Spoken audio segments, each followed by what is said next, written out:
Cake bake করার পরে oven থেকে বের করার সঙ্গে সঙ্গে আপনার কেকটা কি চুপসে যায়? তাহলে আজকের এই টিপসটা ফলো করুন, অবশ্যই আপনার কেক কখনোই চুপসাবে না।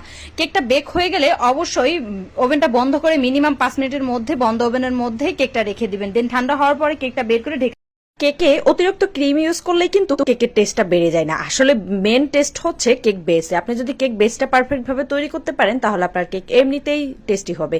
কারণ এই ক্রিমটা হচ্ছে যত কম দেবেন ততই ভালো। আমি সবসময় কম দেওয়ার চেষ্টা করি, কারণ অতিরিক্ত ক্রিম আমি কখনোই ইউজ করি না। কম দিয়ে কেক তৈরি করলে সব থেকে বেশি ভালো লাগে আমার কাছে। একটা কেক বেস মিনিমাম 2-3 দিন সংরক্ষণ করে রাখা যায়। আপনি কিভাবে রাখবেন? এটা হচ্ছে ভালো করে র্যাপিং পেপার দিয়ে র্যাপ করে নেবেন। কিচেন র্যাপিং পেপার আছে, সেটা দিয়ে র্যাপ করে নিয়ে দেন হচ্ছে আপনি বাহিরে অথবা নর্মাল ফ্রিজে রেখে দিতে পারেন 2-3 দিন। এরপরে আপনি কেকটা ভালো করে আইসিং করে ফ্রস্টিং করে নিতে পারেন, ফ্রস্টিং করে আইসিং করতে পারেন, কোনো সমস্যা হয় না। তো একটা কেক বেস 2-3 দিন আপনি সংরক্ষণ করতে পারেন।